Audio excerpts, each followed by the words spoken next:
Bienvenidos a esta nueva clase de ética. El día de hoy vamos a hablar sobre un texto titulado Exposición breve de la ética aristotélica, escrito por el filósofo Alfonso Gómez Lobo. ¿Quién fue este filósofo? Alfonso Gómez Lobo fue un filósofo chileno nacionalizado en Estados Unidos. Nació en 1940 y murió en el 2011. Fue profesor titular de la Universidad de Georgetown, autor de la Ética de Sócrates, El bien y lo recto en Aristóteles, Antropología filosófica y ética, y por supuesto el texto que vamos a analizar el día de hoy. Nos encontramos con un personaje muy importante en la historia de la filosofía.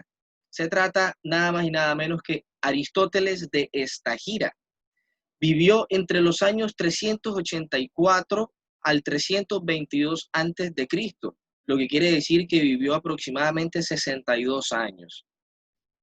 Fue alumno de Platón y también es conocido como el maestro de Alejandro Magno, reconocido por sus investigaciones en política, ética, zoología, lógica, entre otras áreas. Aristóteles, el gran pensador, el gran científico. En el texto, el autor expresa los siguientes propósitos. En primer lugar, facilitar la discusión ética actual fundamentada en los principios de la ética aristotélica y exponer los rasgos fundamentales de la filosofía moral de Aristóteles. A diferencia de Platón, quien pretendía realizar una gran reforma de la vida política en su tiempo, Aristóteles consideraba que, a pesar de que muchas cosas debían cambiar, el estilo de vida de las ciudades griegas era el correcto.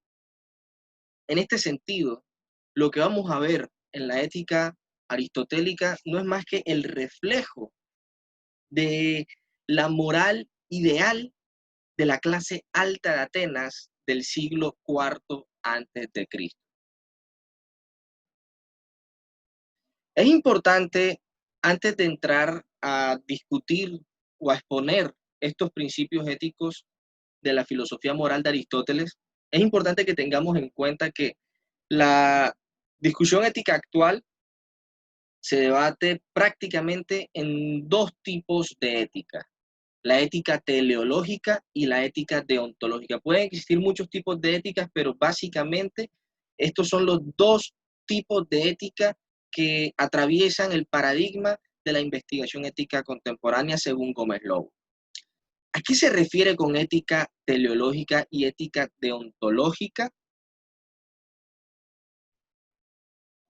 Cuando hablamos de ética teleológica, estamos haciendo referencia a aquella ética que no tiene tanto en cuenta la acción, sino el fin que se busca, es decir, las consecuencias de las acciones. Mientras que la ética deontológica implica el cumplimiento de la acción sin importar o sin tener en cuenta las posibles consecuencias que se puedan desprender de esta acción.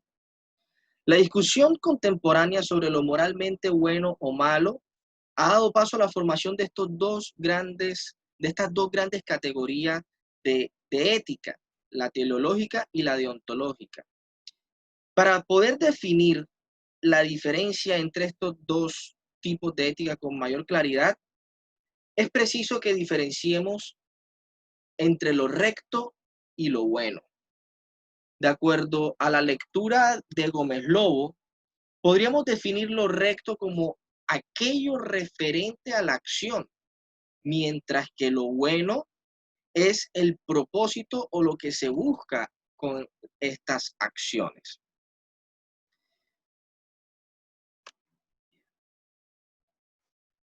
Ahora, ¿qué sucede con la ética aristotélica? ¿Es una ética teleológica o es una ética deontológica? Gómez Lobo se pregunta si es posible clasificar la ética aristotélica en alguna de estas dos categorías, pero él mismo afirma que en definitiva veremos que el esquema de clasificación resulta insuficiente para entender la estructura de la filosofía moral aristotélica. Y para comprender en qué consiste la filosofía moral de Aristóteles, es importante que tengamos en cuenta el concepto de conocimiento práctico. Aristóteles realizó una clasificación del saber y estableció los tres siguientes tipos de conocimiento: el conocimiento teórico, el conocimiento productivo y el conocimiento práctico. En el caso del conocimiento teórico, el cual está vinculado a la actividad contemplativa, Aristóteles nos explica que la mente humana en ciertas ocasiones puede dedicarse a contemplar las cosas sin ninguna posibilidad o intención de afectarlas. En este sentido, ciencias como la física, la botánica, la zoología y otras ciencias afines serían ciencias teóricas contemplativas. Observan lo que sucede, describen lo que sucede, pero no alteran aquello que están contemplando. Además de la contemplación, la mente humana también tiene el poder de generar cambios o modificaciones en las cosas que observa.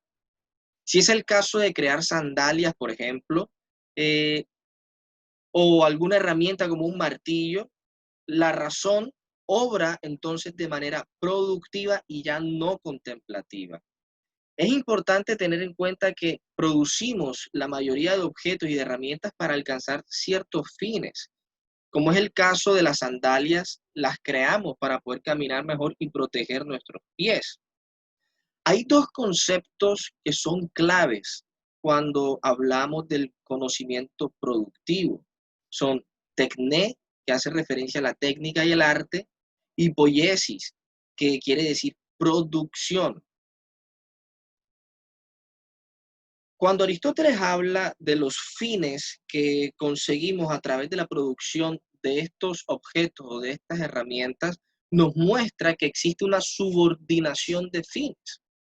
Entonces, creamos una sandalia con el objetivo de alcanzar otros objetivos para poder caminar mejor, pero para poder caminar mejor, ¿por qué? Porque nos vamos a desplazar a la escuela. ¿Y por qué nos desplazamos a la escuela? Para adquirir unos conocimientos. ¿Y por qué queremos adquirir esos conocimientos? Entonces vemos que cada objetivo o cada propósito está vinculado a otro propósito mayor.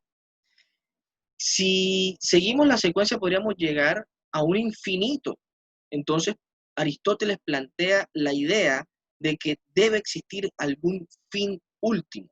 Pero antes de llegar a esa cuestión del fin último, vamos a continuar explicando el siguiente tipo de conocimiento, es decir, el conocimiento práctico. Aristóteles entiende que el conocimiento práctico no es la contemplación de los objetos y sus naturalezas, tampoco es la producción de herramientas y utensilios. El objetivo del conocimiento práctico es orientar hacia metas últimas los actos que nosotros mismos originamos. Esto quiere decir que el conocimiento práctico, en tanto filosofía moral, en tanto ética, es un tipo de conocimiento que sirve para conducir nuestras acciones en cualquier área de nuestra vida. Es un saber que nos puede ayudar a tomar decisiones en diversas situaciones y la pregunta que debemos hacernos ahora es, ¿cómo adquirimos este conocimiento práctico? ¿Qué nos garantiza que estamos tomando las mejores decisiones? Y sobre todo, ¿cómo podemos mejorar la calidad de nuestras acciones? A diferencia de Platón, Aristóteles distingue entre conocimiento teórico y conocimiento práctico. A partir de este momento, Gómez Lobo no va a mencionar más algo relacionado con el saber productivo y se va a enfocar en estos dos tipos de saberes ya mencionados. En el caso del conocimiento teórico, Gómez Lobo explica que hay una activación de la parte científica del alma, mientras que en el caso del conocimiento práctico hay una activación de la parte calculativa. Posteriormente, la tradición filosófica va a nombrar estos dos tipos de conocimientos como razón práctica y razón teórica. ¿Qué tienen en común estas facultades? Bueno, ambas buscan la verdad. Tanto la razón práctica como la razón teórica buscan la verdad, pero aquí es donde debemos hacernos la pregunta, ¿qué es la verdad? En nuestras sociedades contemporáneas, herederas de un trasfondo profundamente cristiano, para muchos la verdad está más que clara y ha sido revelada, pero preguntemos nuevamente, ¿en qué consiste la verdad? ¿Qué queremos decir cuando usamos la palabra verdad?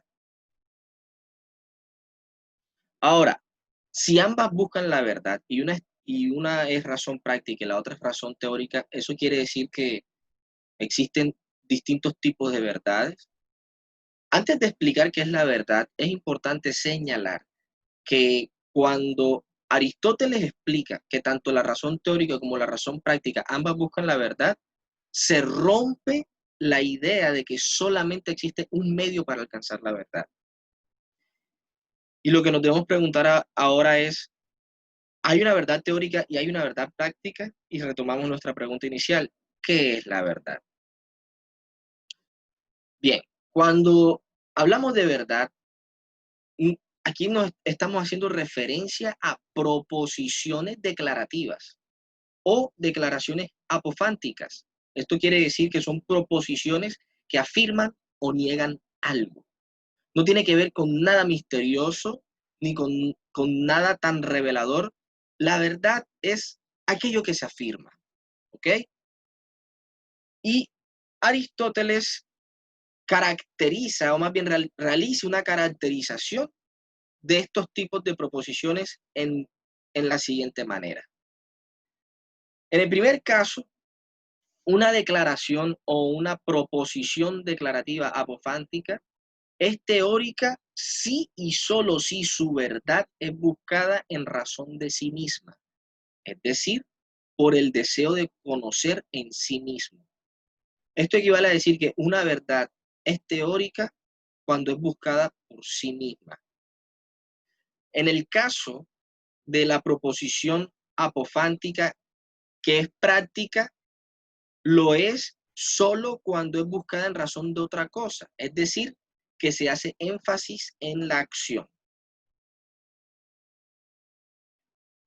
Esto no quiere decir que existan dos tipos de verdades.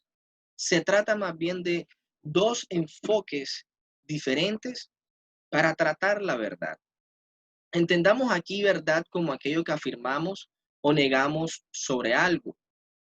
De este modo, podemos llegar a la conclusión de que el saber teórico nos conduce a un modo específico de afirmar o negar cosas, de realizar juicios sobre diversos aspectos de la naturaleza de los objetos, mientras que el saber práctico nos conduce a otro modo específico de afirmar o negar cosas y de realizar juicios sobre diversos aspectos de la vida humana.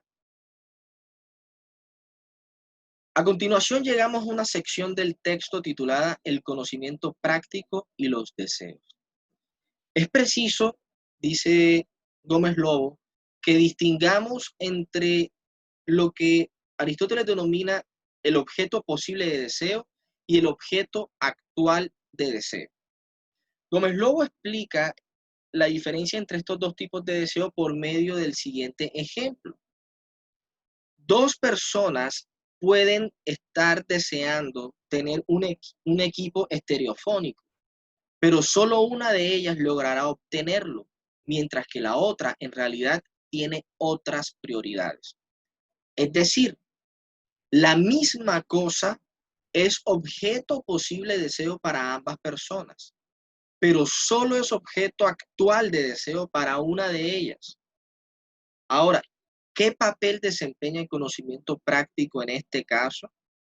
El saber práctico eh, toma el objeto posible de deseo y lo convierte en objeto actual de deseo, y esto es gracias a la orientación práctica que el individuo encuentra para guiar sus acciones en consecución del fin propuesto. Dicho De otro modo, y voy a recurrir a otro ejemplo, quizás más propio de nuestra cultura colombiana. Hay dos personas, dos jóvenes que desean ser futbolistas. Y esto es un deseo que todos podemos tener. Y hay uno de ellos que todos los días se levanta muy temprano en la madrugada y va a entrenar. Tenga o no tenga los recursos económicos suficientes, va a entrenar. Y se dedica a entrenar. Todos los días saca tiempo para entrenar fútbol y es su sueño y trabaja por eso. Asume una dieta específica para poder tener el cuerpo de un atleta. Mientras que el otro individuo desea mucho ser futbolista, pero solamente juega cuando tiene tiempo libre, juega con sus amigos en la cancha del barrio y se dedica a otras cosas, tiene otras prioridades. La pregunta es, ¿cuál de estos dos jóvenes tiene mayor posibilidad de hacer que ese objeto posible de deseo se vuelva un objeto actual de deseo? Es decir, ¿cuál de los dos tiene mayor posibilidad de ser un futbolista?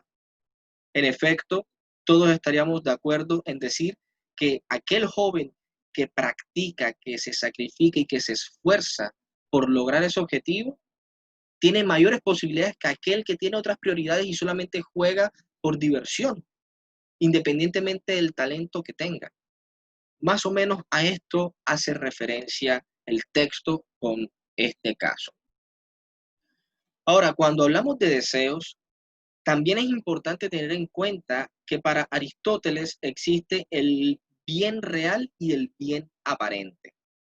Es decir, cuando algo que deseamos parece ser bueno, pero en realidad no lo es, se trata de un bien aparente.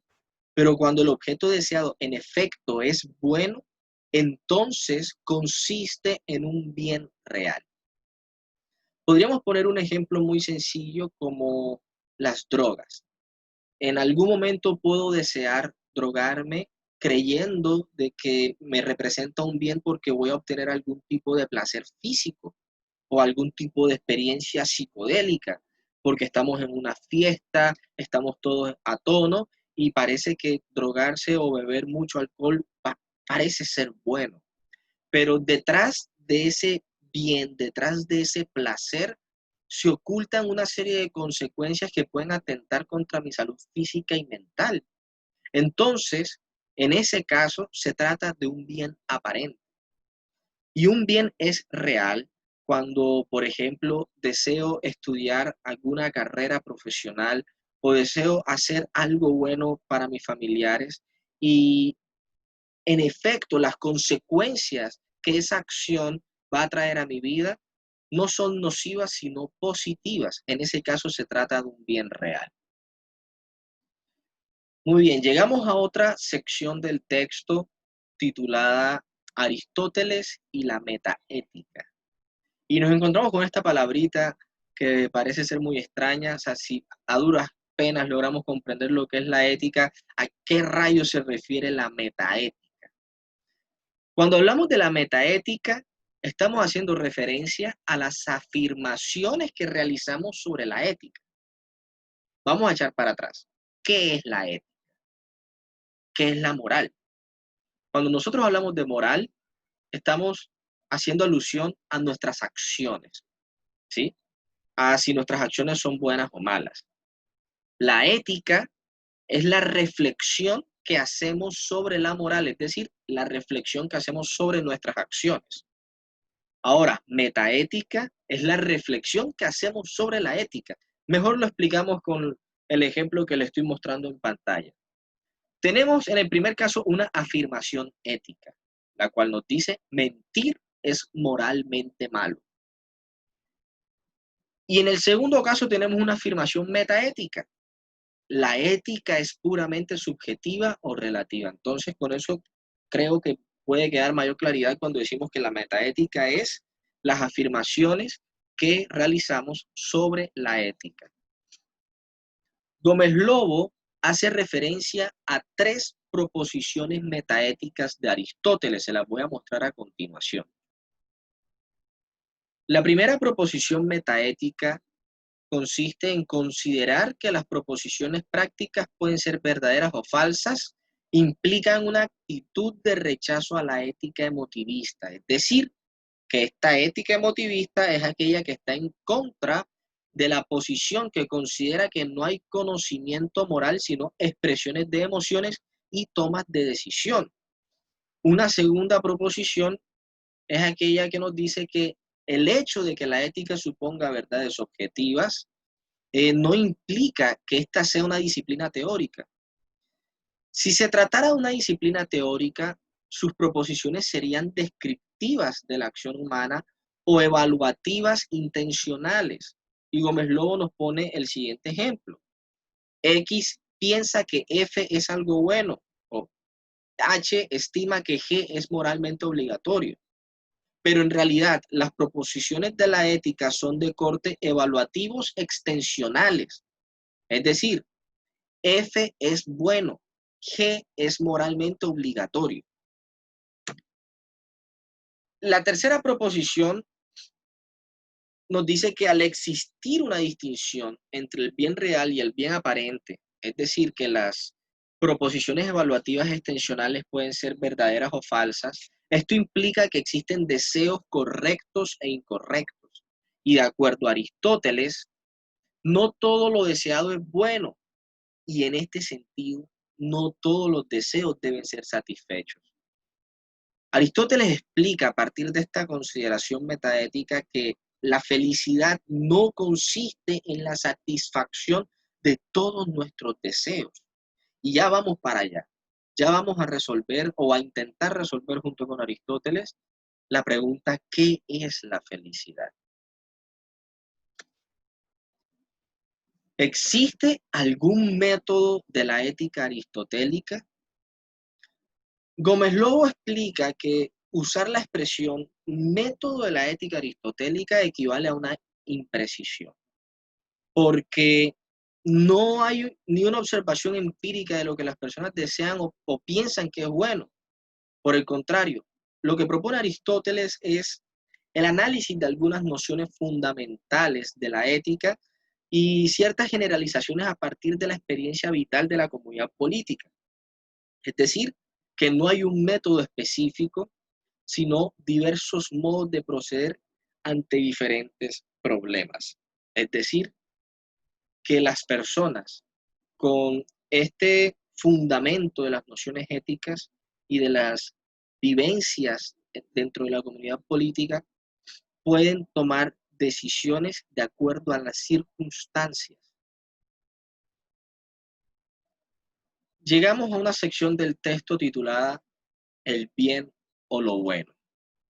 En los primeros capítulos de la Ética Nicomaquia, en el libro primero, Aristóteles plantea la pregunta fundamental de la ética y ofrece una respuesta en el capítulo séptimo.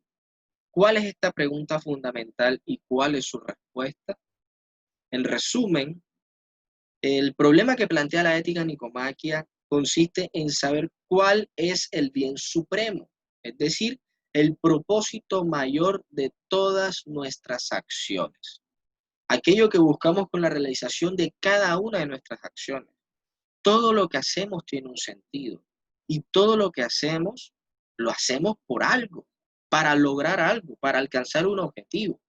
Pero cada uno de esos objetivos nos conduce hacia otros más. Pero ¿será que realmente existe un fin último, un propósito global de todas nuestras acciones? La construcción de este conocimiento, de este cuestionamiento, perdón, atraviesa una serie de etapas. En primer lugar, Aristóteles nos invita a reconocer la multiplicidad de bienes o de fines y que existe una subordinación de fines. Es decir, que perseguimos ciertas metas con el objetivo de lograr otras. A su vez, Aristóteles considera la existencia de un fin último porque de lo contrario todos nuestros deseos serían vanos y vacíos. Por lo cual formula la pregunta sobre cuál sería aquel fin al cual todas nuestras acciones apuntan. Bien, el bien supremo y la virtud. Para poder responder esta cuestión de en qué consiste el bien supremo, Aristóteles considera que es esencial tener claridad sobre la noción de virtud o excelencia, que en griego se llama arete. Sobre todo, debemos saber distinguir entre dos tipos de virtudes o dos clases de excelencia. En el primer caso tenemos las virtudes morales o virtudes éticas. Y en el segundo caso tenemos las virtudes intelectuales o virtudes dianoéticas. La práctica de estas virtudes nos conduciría hacia el fin último, el cual, según Aristóteles, es el bien o lo óptimo. Y esta respuesta, más que aclararnos las cosas, las complica, porque podríamos preguntarnos, ¿qué es lo óptimo? ¿Qué es el bien? Bien. Lo óptimo, en términos de Aristóteles, es lo que en Grecia llamaban eudaimonía, que podemos traducir fácilmente como felicidad. Pero para Aristóteles es importante que esta felicidad cuente con dos rasgos esenciales. En primer lugar, debe ser completa y en segundo lugar, debe ser autosuficiente. En nuestro contexto actual, podemos confundir fácilmente la felicidad con algún estado de ánimo y debemos reconocer que nuestros estados anímicos son pasajeros. Además, caemos en otro problema, en el relativismo, porque cada persona puede fácilmente definir su felicidad de cualquier manera, como se le antoje. Eh, para una persona ser feliz puede ser tener mucho dinero, o para otro ser feliz puede ser tener a su familia completa, o tener su casa propia, o graduarse de una carrera profesional. Es decir, cada quien define la felicidad a su antojo. Para algunos es el servicio a Dios, para otros es el servicio a las personas. Y para Aristóteles, la felicidad está muy distante de lo que nosotros concebimos hoy día. Bien, vamos a averiguar de qué trata la felicidad para el pensador griego.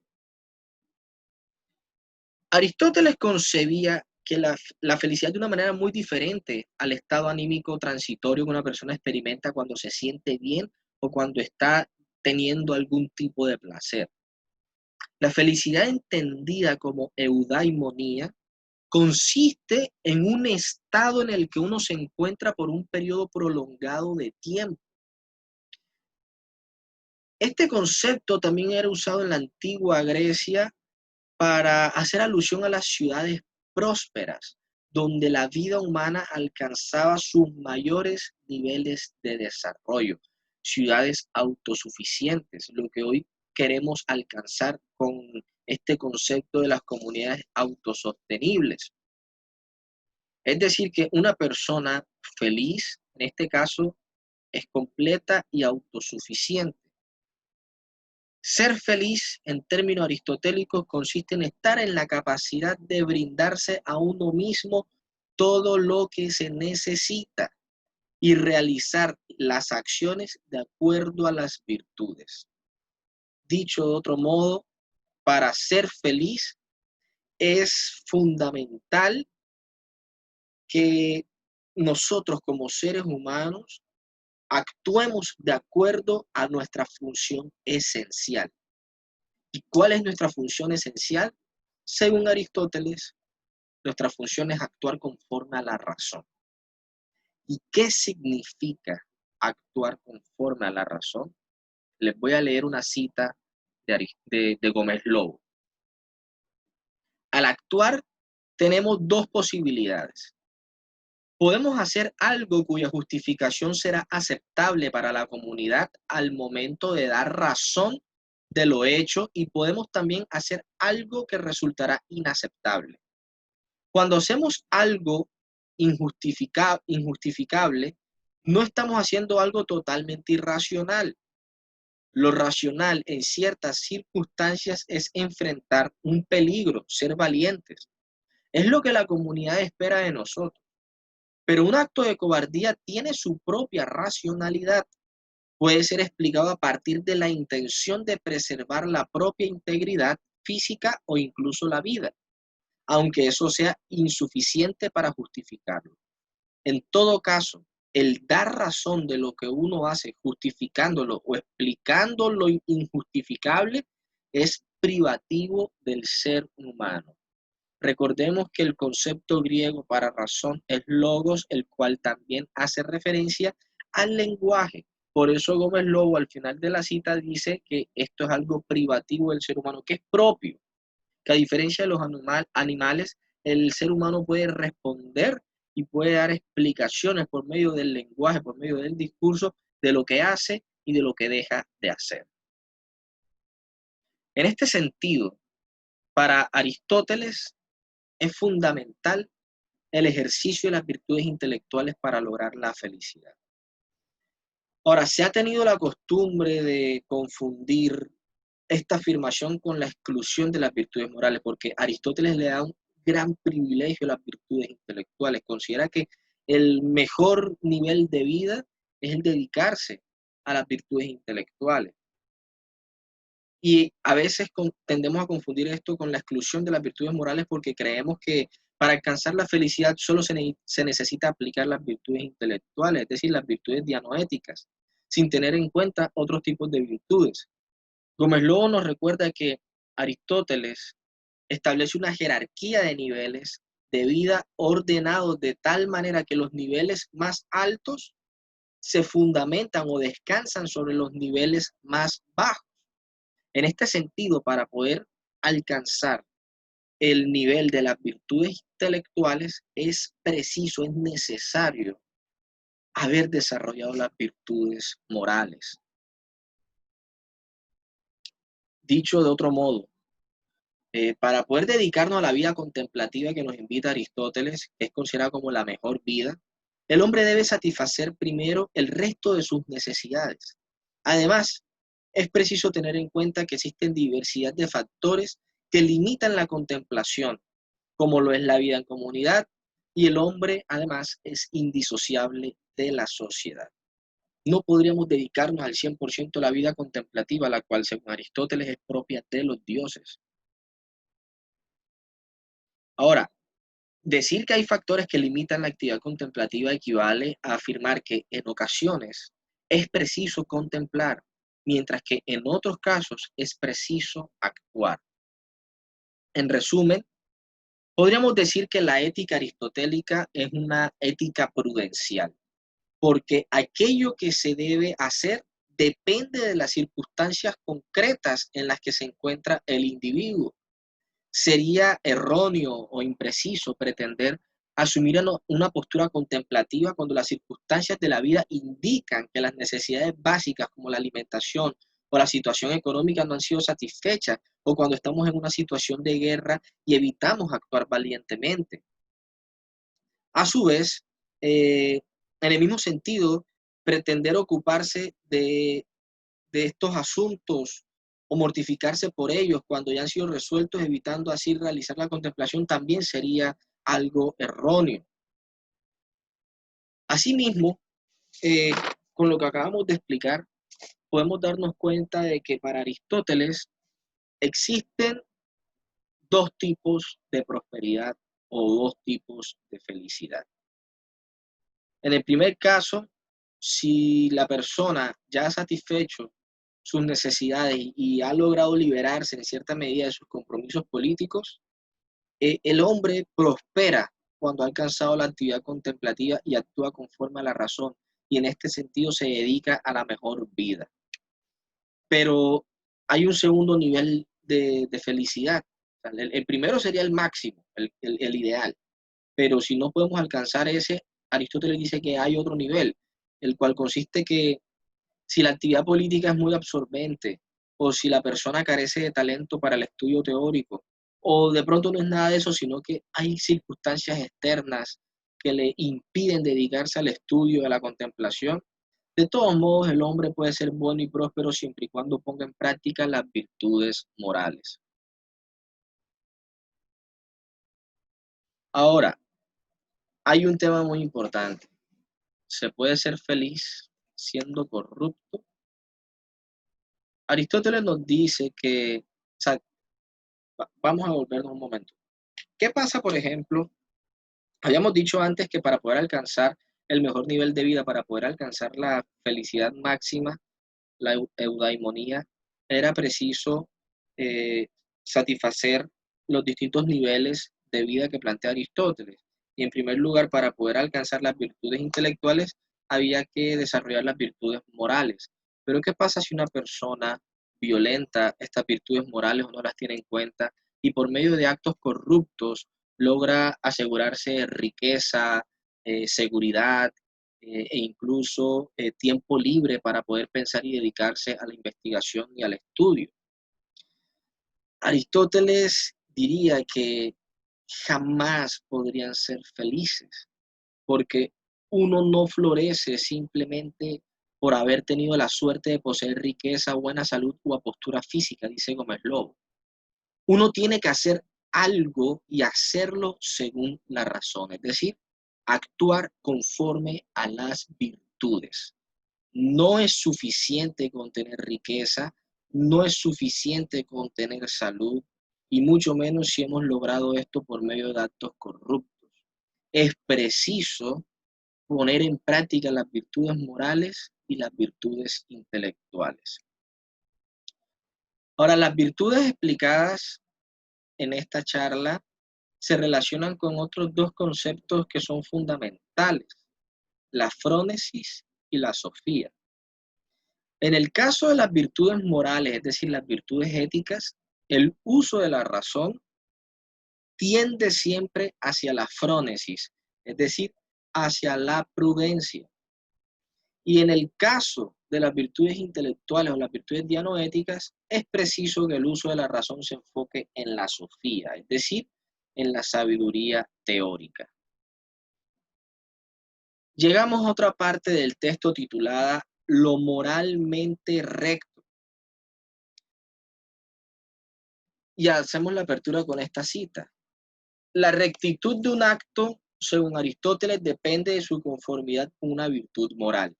Ahora, nos preguntamos, ¿de qué manera podemos actuar con rectitud? Para que podamos obrar con rectitud, es preciso que seamos conscientes de lo que hacemos y sobre todo que estemos habituados a reaccionar de la misma manera. Por ejemplo, si hay un individuo que siempre reacciona de manera cobarde ante las situaciones de peligro, pero un día decidió comportarse de manera diferente y actuó con valentía, no podríamos calificar a este individuo de valiente, porque siempre reacciona de manera cobarde. Para que podamos calificarlo con la virtud de la valentía, es necesario que esa persona esté habituada a la valentía. Las virtudes son un hábito en el ser humano y quizá esto es un tema muy importante porque en nuestras sociedades actuales estamos acostumbrados a otro tipo de hábitos, como por ejemplo a mentir, a engañar y estamos habituados a lo malo. Y en nuestra sociedad colombiana estamos habituados a muchos vicios, tanto así que lo hemos convertido en una normalidad. Y parece que no ser mentiroso y que no ser canalla y que no ser un tramullero fuera algo anormal. Parece que cumplir con las virtudes en nuestra sociedad fuera una desventaja y que los más aventajados son aquellos que son más malos y más injustos. Pero precisamente por eso estamos haciendo esta reflexión con Aristóteles, porque es importante que vamos a repensar las virtudes, porque no es posible que permitamos que nuestra sociedad siga avanzando en este deterioro ético. Continuemos entonces con la lección. Para actuar con rectitud, Aristóteles recomienda apuntar al término medio o al punto medio.